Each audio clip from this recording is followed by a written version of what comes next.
আসসালামু আলাইকুম প্রিয় দর্শক, আপনাদেরকে শুভেচ্ছা জানাচ্ছি বাংলাদেশ সংবাদের সাথে আছি আমি চৌধুরী নাদিরা। প্রথমেই শিরোনাম। কিডনি রোগীদের পর এবার করোনা চিকিৎসায় কাজ করছে সিলেট কিডনি ফাউন্ডেশন। শিল্পপতি আতাউল্লাহ শাকের ও সিটি কাউন্সিলর আজাদকে ট্রাস্টি সদস্য প্রদান। করোনা সচেতনতায় সিলেট সিটি কর্পোরেশনের কাউন্সিলর ফরহাদ শামীমের অনন্য উদ্যোগ। করোনা পাঠশালায় প্রতিদিন সচেতনতার পাঠ দেওয়া হয় শতাধিক নারী পুরুষকে। করোনা আক্রান্ত হয়ে দেশে আরও ৪১ জনের মৃত্যু, নতুন আক্রান্ত শনাক্ত ৩,৩৬০ জন। সিলেট বিভাগে করোনা আক্রান্তের সাথে বাড়ছে সুস্থদের সংখ্যাও। এ পর্যন্ত করোনা জয় করে সুস্থ হয়ে উঠেছেন ২,০৪৮ জন। বাহরাইনে নিযুক্ত নতুন রাষ্ট্রদূত ডক্টর মোহাম্মদ নজরুল ইসলামের সাথে বাহরাইন কেন্দ্রীয় বঙ্গবন্ধু পরিষদের সৌজন্য সাক্ষাৎ। এতক্ষণ শুনছিলেন শিরোনাম, এখন বিস্তারিত। সিলেটে কিডনি রোগীদের চিকিৎসা সেবায় কাজ করে যাচ্ছে কিডনি ফাউন্ডেশন। নগরীর উপশহরস্থ অস্থায়ী কার্যালয়ে কিডনি রোগীদের ডায়ালাইসিস করা সহ আনুষঙ্গিক সেবা দিয়ে যাচ্ছে প্রতিষ্ঠানটি। কিডনি রোগীদের সেবা দেওয়ার পাশাপাশি এবার করোনা রোগীদের সেবায়ও এগিয়ে এসেছে প্রতিষ্ঠানটি। কিডনি রোগীদের চিকিৎসার জন্য খাদিমপাড়া হাসপাতালে শুরু হয়েছে আইসোলেশন কার্যক্রম, আর দক্ষিণ সুরমা স্বাস্থ্য কমপ্লেক্সে চলছে জোরে সোরে প্রস্তুতি। দুটি হাসপাতালে করোনা চিকিৎসায় সরকারকে সহায়তা দিচ্ছে কিডনি ফাউন্ডেশন। শামসুদ্দিন হসপিটাল সিলেটের একমাত্র তখনকার ডেডিকেটেড হসপিটাল। অত্যধিক চাপ ছিল, ওই চাপটা কীভাবে লাঘব করা যায়, রোগীরা যাতে চিকিৎসা সেবা পায়, প্রাথমিক স্তরে পর্যায়ে যাতে ওরা করোনা চিকিৎসা পায়, সেই জন্য আমরা উপজেলা লেভেলে চিন্তা করেছিলাম। সেই প্রেক্ষাপট থেকে আমাদের এখানকার সিলেট বিভাগীয় সরকারি কর্মকর্তাদের সাথে আলাপ করে প্রথমে ঠিক করেন যে দক্ষিণ সুরমা এবং খাদিম নগর যে উপজেলা হেলথ কমপ্লেক্স আছে সেখানে আমরা করোনা আইসোলেশন ইউনিট করব। বৃহস্পতিবার দুপুরে কিডনি ফাউন্ডেশনে ৬ লাখ টাকা অনুদান দিয়েছেন সিলেটের বিশিষ্ট শিল্পপতি আতাউল্লাহ শাকের। এ সময় আতাউল্লাহ শাকের ও সিলেট সিটি কর্পোরেশনের কাউন্সিলর আজাদুর রহমান আজাদকে ফাউন্ডেশনের ট্রাস্টি সদস্যপদ প্রদান করা হয়। কিডনি ফাউন্ডেশনের কার্যক্রম পরিদর্শন করে ভূয়সী প্রশংসা করেন নতুন দুই ট্রাস্টি সদস্য। কিডনি ফাউন্ডেশনের এই মহতী উদ্যোগের জন্য গরিব রোগীরাও চিকিৎসা সেবা পাওয়া থেকে বঞ্চিত হচ্ছেন না। তাদের এই কার্যক্রম অনুকরণীয় ও অনুসরণীয়। তবে চিকিৎসা সেবার নামে যারা মানুষকে প্রতারণা করছেন তাদেরকে আইনের আওতায় আনা উচিত। এতে চিকিৎসক ও চিকিৎসা সেবার প্রতি মানুষের আরও আস্থা তৈরি হবে, এমন মন্তব্যও করেন তারা। ডায়ালিসিসে ওনারা ১৫০০ টাকা নেয় এবং ৫০০ টাকা আবার যারা ডোনার মেম্বার যারা ডোনেট করে ওনাদের কাছ থেকে যে নিয়ে ওই রুগী দিতে হয় ১,০০০ টাকা। কোনো রুগী ৫০০ টাকা দিয়ে ডায়ালিসিস করে যায় একদিনে, এবং তাও শুনেছি কোনো রুগী প্রিয় ডায়ালিসিস করে যায়। তো এরকম যে আমার কাছে মনে হয় আমার এই বাংলাদেশের মতো এবং বিশেষ করে আমাদের সিলেটের মতো জায়গায় যে হচ্ছে, এটা আসলে আমাদের ভাগ্যের ব্যাপার। ইতালির জাতীয় পত্রিকায়, ইতালির জাতীয় টেলিভিশনে বাংলাদেশের এই বিষয়টা নিয়ে কথা হচ্ছে। সুতরাং আমাদের এত জনবসতির দেশ, এই দেশকে নিয়ে যে ইতালির মতন একটি দেশে এই ধরনের কথাবার্তা হয়, তাহলে এটা আমাদের জন্য একটি লজ্জার বিষয়। আর এই লজ্জাটা হলো গুটিকয় কিছু মানুষের জন্য।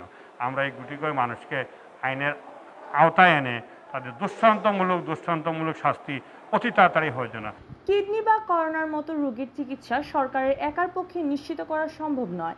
এজন্য সমাজের বিত্তবানদের এগিয়ে আসা উচিত বলে মনে করেন কিডনি ফাউন্ডেশনের এই উদ্যোক্তা।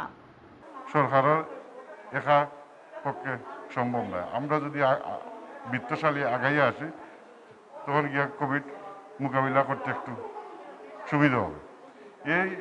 এই করি আমরা সবাই ইয়ের সাথে আলাপ করি, আমরা এই খাদিমপাড়া এটাই করছি। খোলা মাঠে সামাজিক দূরত্ব মেনে চেয়ারে বসে আছেন শোখানেক নারী পুরুষ। সামনে ঝুলানো বড় ব্যানার, সেই ব্যানারে লেখা বাক্যগুলো পড়ে শোনাচ্ছেন একজন অতিথি। দূর থেকে দেখলে মনে হবে সেখানে চলছে বয়স্ক শিক্ষার আসর। মূলত করোনা ভাইরাস নিয়ে মানুষকে সচেতন করতেই এই উদ্যোগ। আর অভিনব এই উদ্যোগটি নিয়েছেন সিলেট সিটি কর্পোরেশনের ৬ নং ওয়ার্ডের কাউন্সিলর ফরহাদ চৌধুরী শামীম। নগরীতে সাড়া ফেলা এই উদ্যোগ মানুষের কাছে পরিচিতি পেয়েছে কাউন্সিলর শামীমের করোনা পাঠশালা হিসেবে। সিলেটে প্রতিদিন বাড়ছে করোনা আক্রান্ত ও মৃতের সংখ্যা।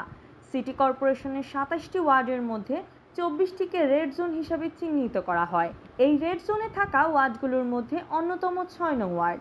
ওয়ার্ডটিতে ইতিমধ্যে করোনা আক্রান্ত ও উপসর্গ নিয়ে মারা গেছেন ৭ জন। বেশ কয়েকটি বস্তি থাকায় ওয়ার্ডটিতে ঘনবসতি। নিম্ন আয়ের মানুষের মধ্যে স্বাস্থ্য সচেতনতাও নেই। স্বাস্থ্যবিধির তোয়াক্কা না করেই ঘুরে বেড়ায় তারা। একদিকে করোনা সংক্রমণের পাশাপাশি মৃত্যুর সংখ্যা বৃদ্ধি, অন্যদিকে মানুষের ভীতিহীন বেপরোয়া চলাচল শঙ্কিত করে সিলেট সিটি কর্পোরেশনের ৪ বারের কাউন্সিলর ফরহাদ চৌধুরী শামীমকে। অসচ্ছল নিম্ন আয়ের মানুষের ঘরে খাদ্য সামগ্রী পৌঁছে দেওয়ার পাশাপাশি উদ্যোগ নেন তাদেরকে সচেতন করার। সেই লক্ষ্যে তিনি নগরীর চৌকিদিকিতে তার কার্যালয়ের সামনে চালু করেন করোনার পাঠশালা। কাউন্সিলর শামীমের এই পাঠশালায় প্রতিদিন ওয়ার্ডের এক এক মহল্লার নিম্নবিত্ত মানুষেরা জড়ো হন। প্রতিদিন একজন অতিথি তাদেরকে করোনা ভাইরাস থেকে বাঁচতে এবং করোনা আক্রান্ত হলে করণীয় নিয়ে পাঠদান করান। অতিথিরাও চেষ্টা করেন পাঠদানের আদলে মানুষকে করোনা ভাইরাসের ভয়াবহতা সম্পর্কে সচেতন করতে। ১ ঘন্টার পাঠদান শেষে কাউন্সিলর শামীম পাঠশালায় আসা নিম্নবিত্তদের হাতে উপহার হিসেবে তুলে দেওয়া হয় খাদ্য সহায়তা। করোনায় সচেতন থাকার অঙ্গীকার নিয়ে হাসি মুখে বাড়ি ফিরেন পাঠশালার শিক্ষার্থীরা। প্রায় ১ মাস ধরে চলা কাউন্সিলর ফরহাদ শামীমের এই অভিনব উদ্যোগ সচেতনতা সৃষ্টিতে বেশ কার্যকর ভূমিকা রাখছে। স্থানীয়রা বলছেন, এই পাঠশালা চালুর পর থেকে ওয়ার্ডের খাসদবির, চৌকিদিঘি ও বাদামবাগিচা এলাকার নিম্ন আয়ের মানুষের মধ্যে সচেতনতা বেড়েছে। প্রয়োজন ছাড়া এখন কেউ ঘর থেকে বের হন না। কমে গেছে পাড়ার মোড়ের আড্ডা, বেড়েছে মাস্ক ব্যবহার। করোনা সচেতনতায় পাঠশালা চালু ছাড়াও করোনা আক্রান্ত বা উপসর্গ নিয়ে মারা যাওয়া লোকজনের দাফনের জন্য কাউন্সিলর শামীম নিয়েছেন বিশেষ উদ্যোগ। গঠন করেছেন ফরহাদ শামীম মানবিক টিম। ওয়ার্ডের কেউ করোনা আক্রান্ত বা উপসর্গ নিয়ে মারা গেলে কাউন্সিলর শামীম তার টিম নিয়ে দাফন কাফনের ব্যবস্থা করেন। এই উদ্যোগ ওয়ার্ড ছেড়ে পুরো নগরীতে বিস্তৃত করার পরিকল্পনার কথাও জানিয়েছেন কাউন্সিলর শামীম। কাউন্সিলর ফরহাদ শামীম জানান, বস্তিবাসীদের মধ্যে স্বাস্থ্য সচেতনতা একবারেই ছিল না। করোনা ভাইরাস সংক্রমণের মধ্যেও তাদের চলাফেরা ছিল বেপরোয়া। বিচ্ছিন্নভাবে প্রচার প্রচারণা চালিয়ে তাদেরকে সচেতন করা যাচ্ছিল না। এরপর এই পাঠশালার কাজ শুরু করি। পাঠশালায় এক এক দিন এক এক মহল্লার নিম্ন আয়ের মানুষ এনে তাদেরকে সচেতন করার চেষ্টা করা হয়। সচেতনতার ব্যাপারে মনোযোগী করতে পাঠশালা থেকে ফেরার সময় তাদেরকে খাদ্য উপহার দেওয়া হয়। এই করোনা ভাইরাস প্রাদুর্ভাবের হাত থেকে, সংক্রমণের হাত থেকে মানুষকে বাঁচার জন্য আমরা আমাদের কর্মসূচি চালিয়ে যাচ্ছি। প্রথম সচেতন, তারপর খাদ্য বিতরণ। আমরা সেই ধারাবাহিকতায় আজ ১ মাস থেকে আমাদের সেই কর্মসূচি অব্যাহত আছে। আগামী ১ মাস পর্যন্ত আমরা অব্যাহত রাখব বলে আশা করি। মহামারী করোনা ভাইরাসে আক্রান্ত হয়ে দেশে গত ২৪ ঘন্টায় আরও ৪১ জনের মৃত্যু হয়েছে। এ নিয়ে ভাইরাসটিতে মারা গেলেন ২,২৩৮ জন। একই সময়ে আক্রান্ত হিসাবে শনাক্ত হয়েছেন আরও ৩,৩৬০ জন। করোনা ভাইরাস বিষয়ে বৃহস্পতিবার দুপুরে স্বাস্থ্য অধিদপ্তরের নিয়মিত হেলথ বুলেটিনে এ তথ্য জানানো হয়। অনলাইনে বুলেটিন উপস্থাপন করেন অধিদপ্তরের অতিরিক্ত মহাপরিচালক অধ্যাপক ডাক্তার নাসিমা সুলতানা। তিনি নতুন যুক্ত একটি সহ মোট ৭৬টি ল্যাবরেটরিতে নমুনা পরীক্ষার তথ্য তুলে ধরে জানান, করোনা ভাইরাস শনাক্তে গত ২৪ ঘন্টায় আরও ১৫,৮৬২টি নমুনা সংগ্রহ করা হয়েছে। ১৫,৬৩২টি নমুনা পরীক্ষা করা হয়। এ নিয়ে দেশে মোট করোনা পরীক্ষা করা হলো ৯,০৪,৭৮৪টি। নতুন নমুনা পরীক্ষায় করোনা আক্রান্ত হিসেবে শনাক্ত হয়েছেন আরও ৩,৩৬০ জন। ফলে শনাক্ত করোনা রোগীর সংখ্যা দাঁড়ালো ১,৭৫,৪৯৪ জন। গত ২৪ ঘন্টায় আক্রান্তদের মধ্যে মারা গেছেন আরও ৪১ জন। ২৪ ঘন্টায় মৃত্যুবরণ করেছেন ৪১ জন এবং এ পর্যন্ত ২,২৩৮ জন। শনাক্ত বিবেচনায় মৃত্যুর হার ১.২৮%। ২৪ ঘন্টায় যা নমুনা পরীক্ষা হয়েছে তাতে শনাক্ত হয়েছে ৩,৩৬০ জন। এ পর্যন্ত কোভিড-১৯ পজিটিভ শনাক্ত হয়েছেন ১,৭৫,৪৯৪ জন। এদের মধ্যে পুরুষ ২৯ জন আর নারী ১২ জন।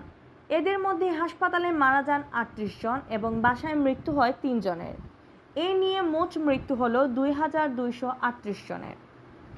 গত 24 ঘন্টায় সুস্থ হয়েছেন আরও 3706 জন।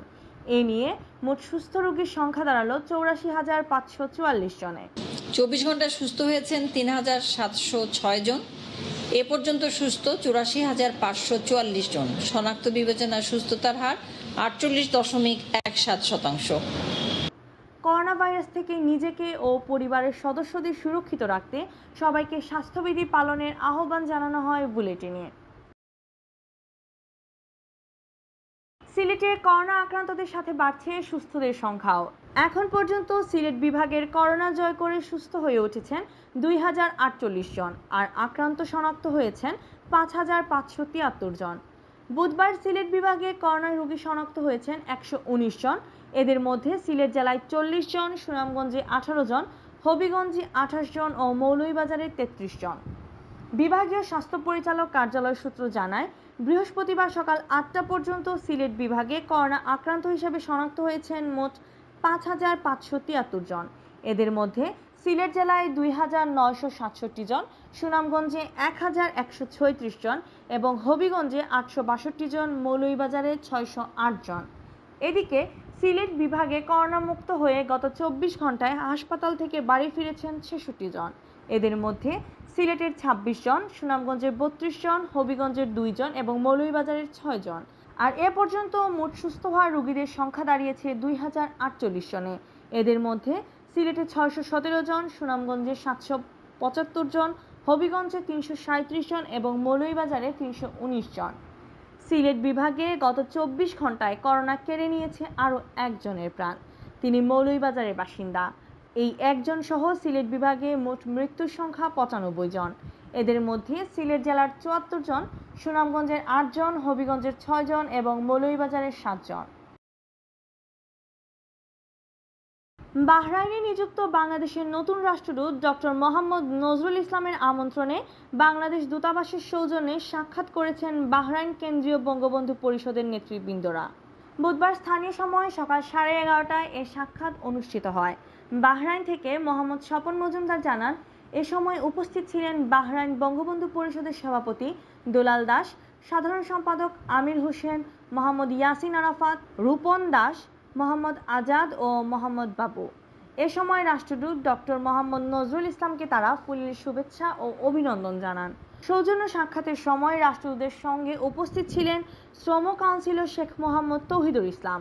নবনিযুক্ত রাষ্ট্রদূত বঙ্গবন্ধু পরিষদের নেতৃবৃন্দের সাথে প্রবাসীদের কল্যাণে করণীয় ও বর্তমান করোনা পরিস্থিতিতে প্রবাসী বাংলাদেশিদের সমস্যা নিয়ে আলোচনা করেন। সমস্যা সমাধানে তিনি আশ্বাসও দেন।